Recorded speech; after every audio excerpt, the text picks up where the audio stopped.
Hello बच्चों। आज मैं आप लोगों को क्लास 10th का जो आपको डीओई का मिड टर्म प्रैक्टिस पेपर मिला है सेशन 2022 टू 23 वाला वो कराने वाली हूँ। तो आज हम ये मैथ्स का पेपर हिंदी मीडियम में सॉल्व करने वाले हैं। अपने सेक्शन ए से ही करेंगे। पहले एक बार जल्दी से पेपर बता देती हूँ। इस पेपर में टोटल आपके पास 39 क्वेश्चन हैं जो 3 भाग में बटे हुए हैं, ए बी और सी में। ठीक है। फिर ए में आपके पास 2 सेक्शंस हैं जिसमें एक में 16 क्वेश्चन हैं एमसीक्यू और दूसरे में 4 क्वेश्चन हैं वो केस स्टडी है। ठीक है ना। और जो बी पार्ट है ना आपके पास, उसमें भी आपके पास 8 क्वेश्चन हैं एमसीक्यू ही। सी पार्ट में आपके पास पूरे सॉल्व करने वाले क्वेश्चन, टोटल 11 क्वेश्चन उसके अंदर है। क्लियर। तो आज हम अपना ए वाला पार्ट शुरू करते हैं। यहाँ पर जो एमसीक्यू वाला है उसे स्टार्ट करते हैं। देखो आपसे यहाँ पर क्या कह रहे हैं, कुछ संख्याओं का बहुलक तथा मध्य क्रमशः 9.2 और 9 हो तो मध्य क्या है। आपको पता है कि एक सूत्र होता है हमारे पास कि जो बहुलक होता है वो क्या होता है आपके पास, 3 की गुना में होता है मध्यक माइनस यहाँ होता है 2 मध्य। यही आपको निकालना है। बहुलक आपको यहाँ पर 9 दे रखा है, 9.2 दे रखा है। यहाँ आपको 3 इंटू में ये 9 दे रखा है, माइनस का ये मैंने ऐसे ही रहने दिया, इसको कुछ चेंज नहीं किया। तो 9.2 इजिकल टू में 27 माइनस का 2 मध्य हो गया। अब ये तो आपको निकालना है, इसको मैं उधर लेके चली गई तो ये हो जाएगा 27 माइनस का 9.2। तो अब आप इसमें से इसको माइनस करोगे तो 27 में से 9.2 को माइनस करोगे तो आपके पास यहाँ 16 में से जब आप 9 को माइनस करोगे 17, तो 17.8 बचेगा। अब इस 2 को भी आप क्या करो, इधर ले आओ तो आपका मध्य निकल जाएगा। तो वो हो जाएगा 17.8 अपॉन में 2, कट कर दो तो 8 की टेबल 8.9 आपका आंसर, 2 की टेबल से पूरा पूरा जा रहा है। क्लियर। चलिए क्वेश्चन 2 कह रहे हैं 2 अंकों की सबसे छोटी अभाज्य संख्या तथा सबसे छोटी विषम अभाज्य संख्या का लघुत्तम समाप्तक क्या है। मतलब आपको एलसीएम निकालना है, लेकिन निकालना किसका है, 2 अंकों की सबसे छोटी अभाज्य संख्या। तो सबसे छोटी अभाज्य संख्या तो 11 होती है, तथा सबसे छोटी विषम अभाज्य संख्या, और सबसे छोटी विषम अभाज्य संख्या 3 होती है। इनका एलसीएम क्या होगा, इसमें तो कोई भी उभयनिष्ठ नहीं आएगा इनके जब हम गुणनखंड निकालेंगे, है ना। तो 11 इंटू 3 33 आपका आंसर हो जाएगा। क्लियर। इसी के साथ अगर आपको ये क्वेश्चन नहीं आता तो एक और क्वेश्चन दे रखा है, कह रहे 2 क्रमगत प्राकृतिक संख्याओं का गुणनफल हमेशा होता है। कह रहा अगर आप 2 संख्याओं का गुना करें जो एक के बाद एक हो तो वो क्या होता है। तो देखो अगर मैं 1 को 2 से इंटू करूंगी तो 2 आ जाएगा, 2 को 3 से इंटू करूंगी तो 6 आ जाएगा, 3 को 4 से इंटू करूंगी तो कितना आ जाएगा 12, 4 को 5 से इंटू करूंगी तो 20। आप देख रहे हो हमेशा आपके पास क्या आ रही है, एक सम संख्या आ रही है। हमेशा याद रखना 2 आपस के नंबर लेने हैं, 1 2 3 4 4 5 ऐसे, तो सम संख्या आ रही है तो इसलिए इसका आंसर हो जाएगा D. Clear. Next question number 3 में आपसे क्या कह रहा है, त्रिज्या 10 सेमी वाले वृत्त के अंतर्गत वर्ग का क्षेत्रफल। अब आपको यहाँ पर क्या कह रहा है कि आपके पास वृत्त है, उसके अंदर एक वर्ग बना हुआ है, ये है। ठीक है, ये वर्ग है, आयत मत मानना इसको, आप प्रॉपरली ड्रॉ करोगे तो वर्ग ही बनाना। इसका क्षेत्रफल बताना है। तो देखो इसकी त्रिज्या 10 दे रखी है, तो पहले मैं क्या करती हूँ, यहाँ से ये निकाल लेती हूँ। ये इसका क्या है यहाँ पर केंद्र, तो ये मेरा जो होगा ये व्यास हो जाएगा, तो 10 + 10 20 आ जाएगा। जो डी है व्यास वो 20 आ गया। अब मैं इस वर्ग का क्षेत्रफल तभी निकाल सकती हूँ जब इसकी भुजा पता होगी। तो भुजा निकालने का एक सूत्र होता है मेरे पास, वो होता है मेरे पास यहाँ पर कितना होता है, डी अपॉन में √2। तो वो हो जाएगा 20 अपॉन में कितना हो जाएगा, √2। ये डी जो है ये आपके पास ये है विकर्ण। ठीक है, व्यास नहीं है, कहीं आप इसे व्यास समझो। अब आपको इसका क्षेत्रफल निकालना है, तो भुजा गुना भुजा होता है, तो भुजा का स्क्वायर, तो ये हो जाएगा 400 अपॉन में 2, आंसर आ जाएगा आपके पास 200। ये सूत्र याद रखना बस। क्लियर है। नेक्स्ट क्वेश्चन नंबर 4 में कह रहा है बहुपद 4x² - 2x + 4 के शुनांक, इसके शुनांक बताने हैं। लेकिन अगर आप अपने यहाँ ऑप्शंस देखें तो आपको सीधा सीधा जो मान है वो नहीं दे रखा। कह रहा है दूसरे का आधा, दूसरे का लघुत्तम, दूसरे का 1/4, दूसरे का 2 गुना, ऐसे बताना है। तो मैंने क्या किया, पहले इसको यहाँ पर लिख लिया, ये है। तो मैंने यहाँ पर क्या किया, यहाँ पर जो मेरे शुनांक होते हैं उनका गुणनफल देखा, तो अल्फा और बीटा मान लिया, तो वो C/A होता है। तो वो हो गया 4/4, कट करूँगी 1 हो जाएगा।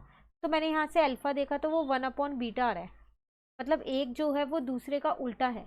है ना, रेसिप्रोकल है ना। तो बस यहाँ से सीधा सीधा यही आंसर निकल गया, आपको पूरा हल करने की ज़रूरत ही नहीं है। क्लियर है। उसके बाद अगर ये नहीं आता, फिर चॉइस में एक क्वेश्चन है बहुपद, फिर एक बहुपद दे रखा है कि शुनांकों का गुणनफल 1 हो तो m का मान बताओ। अब यहाँ शुनांकों का गुणनफल 1 दे रखा है, तो a आपको यहाँ 4 दे रखा है, b आपको यहाँ -17 और c आपको यहाँ m-4 दे रखा है। शुनांकों का गुणनफल क्या होता है, alpha into beta c upon a होता है।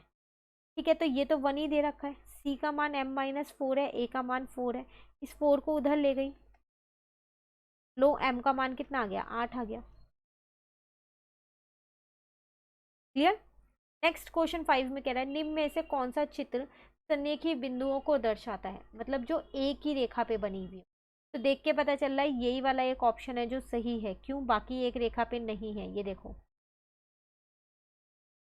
ये टेढ़ी जा रही है ना, एक रेखा पे नहीं है ना, इसलिए इसका आंसर है बी। क्लियर। नेक्स्ट क्वेश्चन 6 में कह रहा है 2 10 30 डिग्री प्लस अपॉन में 1 + 10 स्क्वायर 30 डिग्री, इसका मान आपको बताना है। तो सीधा सीधा मान रख दो, तो वो होता है 1/√3, यहाँ आ जाएगा 1 + 1/√3 का स्क्वायर, तो ये हो जाएगा 2/√3, यहाँ हो जाएगा 1 + 1/3। अब हर एक जैसे कर लेते हैं यहाँ, तो ये हो जाएगा 4/3, ये ऊपर आ जाएगा तो पलट जाएगा, तो 3/4 हो जाएगा, ये कट होके 2 आ गया, तो 3/2√3। परिमेयकरण कर रहे हैं क्योंकि रूट है नीचे आपके पास, तो ये हो जाएगा 6√3, 2 2 जा 4, √3 × √3 3 हो जाएगा, तो 6√3/12 कट करोगे 2, √3/2, ये साइन 60 का मान होता है। क्लियर है। चलिए नेक्स्ट में आपसे क्या कह रहा है, निम्न संरेखित समीकरण युग्म के कोई हल ना होने के लिए k का मान, तो k का मान बताना है। अगर इन समीकरणों का कोई हल नहीं है, तो इसका मतलब जो हमारी रेखा है वो समांतर रेखा होंगी, तो कंडीशन होती है a1/a2 बराबर होता है b1/b2 के, और किसके बराबर नहीं होता, c1/c2 के। तो a1 3 है, a2 6 है, b1 k है, b2 -4 है, c1 c2 लेने की ज़रूरत ही नहीं है, ये दोनों ले लिए। तो -12/6 = 2, तो k का मान यहाँ से आपके पास कितना आ जाएगा, वो आ जाएगा -2। क्लियर। चलिए नेक्स्ट में कह रहा है यदि दो त्रिभुज ए बी सी और डी ई एफ में A B upon D F = BC/FE = CA/ED हो, तो आपको उनको नाम बताना है, कैसे लिखना है। देखो A B upon D F है, तो ढूंढ लो ए बी के साथ डी एफ कहाँ लिखा है, यही लिखा है। बी सी के साथ एफ ई होना चाहिए, BC/FE, CA तो ED आ रहा है ना, तो इसका आंसर डी हो जाएगा। क्लियर है। चलिए नेक्स्ट पे आते हैं, कह रहे हैं बिंदुओं -4 -4 और -2 और 4 से समदूरस्थ बिंदु x और y के लिए x तथा y के मध्य संबंध क्या है, इनके बीच का संबंध बताना है। अगर आपसे कह रहा है क्वेश्चन में, यहाँ पर पहले ये बना देती हूँ, एक में a और b दो बिंदुओं के आपको निर्देशांक दे रखे हैं, -4 और -4 इसका दे रखा है, और इसका दे रखा है -2 और 4। ठीक है, यहाँ एक बिंदु है P, ये इन दोनों से बराबर की दूरी पे है, तो अब रिलेशन बताना है, संबंध। तो मुझे पता है AP = PB हो जाएगा। ठीक है, दूरी सूत्र लगाती हूँ, x2 - x1 का whole square plus y2 - y1 का होल स्क्वायर, फिर दोबारा x2 - x1 का whole square plus y2 - y1 का होल स्क्वायर। दोनों साइड रूट है, आपस में कट जाएंगे, जो रूट के अंदर है उन्हें नीचे लिख लेते हैं यहाँ पर।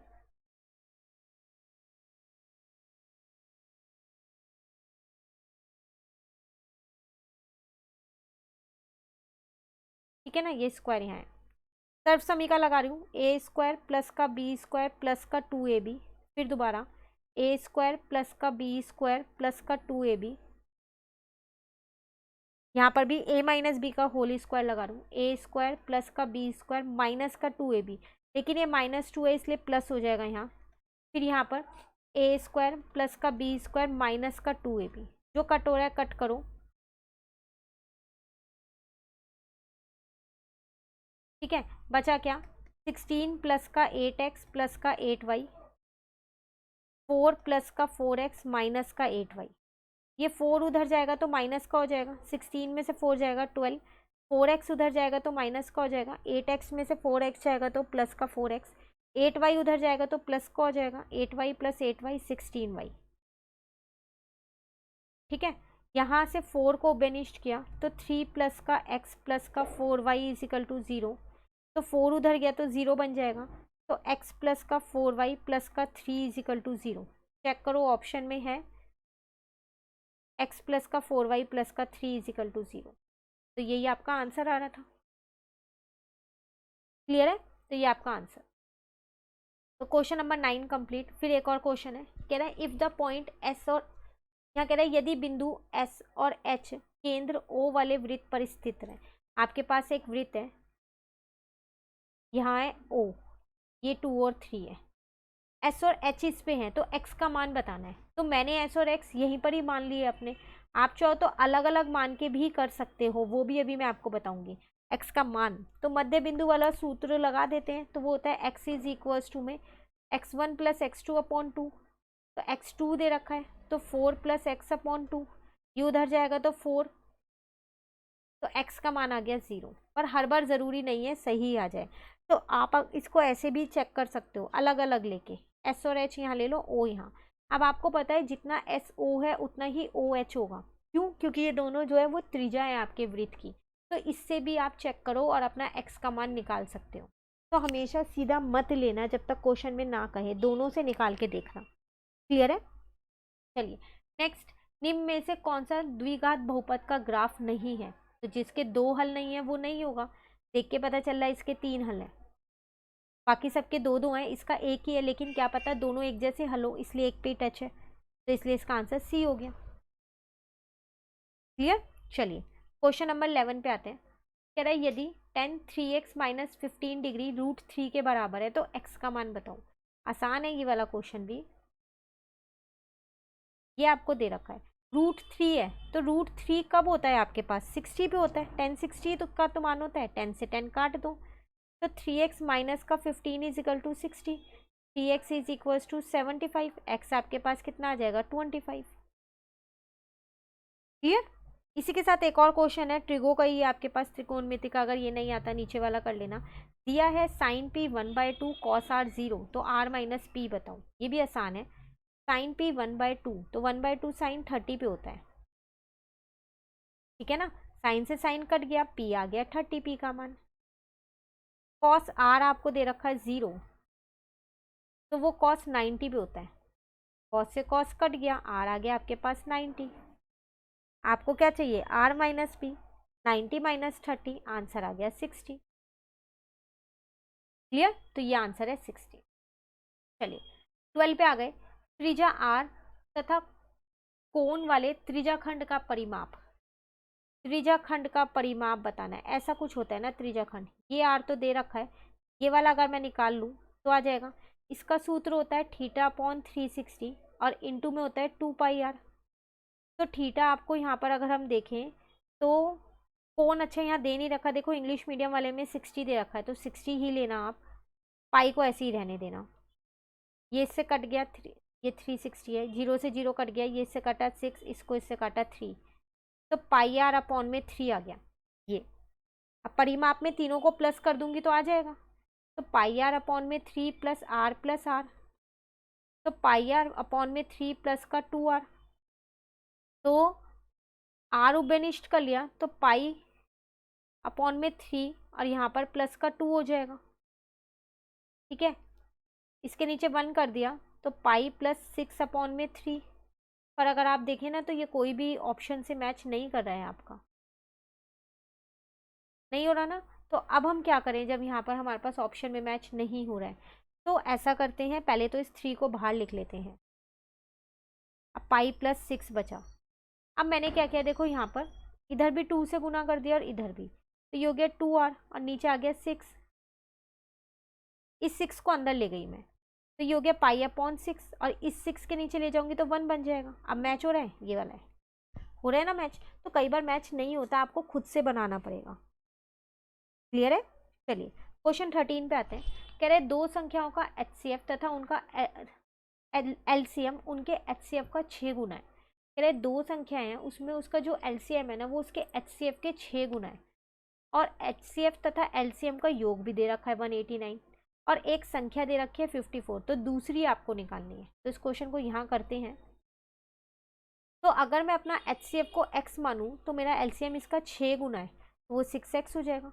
इन दोनों का मुझे योग दे रखा है 189, तो ये हो जाएगा x प्लस का 6x is equal to 189, 7x is equal to में 189, x आ जाएगा 189 अपॉन में 7, 27। तो HCF मेरे पास आ गया कितना 27। LCM की अगर मैं बात करूँ तो वो 6 इंटू में 27 हो जाएगा। अब मुझे पता है इनके बीच में एक संबंध होता है, वो क्या है, HCF into LCM is equal to A upon B। तो 27 इंटू 6 इंटू में 27, A में एक मुझे 54 दे रखा है, दूसरा नहीं दे रखा, तो दूसरा यहाँ से निकल जाएगा। इसको इससे कट किया तो ये 9 पे कट हो रहा है, इसको इससे कट कर देती हूँ तो ये 3 पे कट हो रहा है। तो 3 7 जा 21, 3 2 जा 6 और एक 8, 81 आंसर आ रहा है। क्लियर? चलिए नेक्स्ट कह रहा है, अगर ये नहीं आता तो एक और क्वेश्चन आपको चॉइस में दे रखा है, जो 70 और 125 को विभाजित करने पर क्रमशः 5 और 8 शेषफल देता है, वह सबसे बड़ी संख्या। जब भी सबसे बड़ी संख्या की बात करें ना, हमेशा आपको क्या करना है, HCF निकालना है, लेकिन यहाँ पर शेषफल दे रहा है। तो पहले 70 में से 5 को माइनस करो, उसका शेषफल 65, 125 में से 8 को माइनस करो 117। अब 65 के गुणनखंड होते हैं 13 इंटू 5, 117 के होते हैं आपके पास 13 इंटू 9, उभयनिष्ठ वाला 13 है, HCF तो वही होता है, तो लो आपका HCF आ गया 13। क्लियर? नेक्स्ट क्वेश्चन 14 में आपसे क्या कह रहा है, वृत्त के त्रिज्याखंड का क्षेत्रफल वृत्त के क्षेत्रफल का 2/9 है, वृत्त की दीर्घ चाप की डिग्री बताओ। देखो ये वृत्त है, ये पता आपको लघु चाप होती है ना, ये आपके पास होती है दीर्घ चाप, इसका आपको क्या बताना है यहाँ पर डिग्री, मतलब आपको ये फाइंड करना है। ये तो पहले ये फाइंड करते हैं, ये आसानी से हो जाएगा, क्योंकि इसका जो त्रिज्याखंड का क्षेत्रफल है वो 2/9 है वृत्त के क्षेत्रफल के। देखो यहाँ पर लिखते हैं, तो त्रिज्याखंड का क्षेत्रफल होता है थीटा अपॉन में 360 इंटू में पाई आर स्क्वायर, 2/9। वृत्त का क्षेत्रफल होता है पाई आर स्क्वायर, कट गया, बचा थीटा अपॉन में 360 इज इक्वल टू 2/9। अब इसको इससे काट दिया 40, तो थीटा आ गया मेरे पास 80 डिग्री।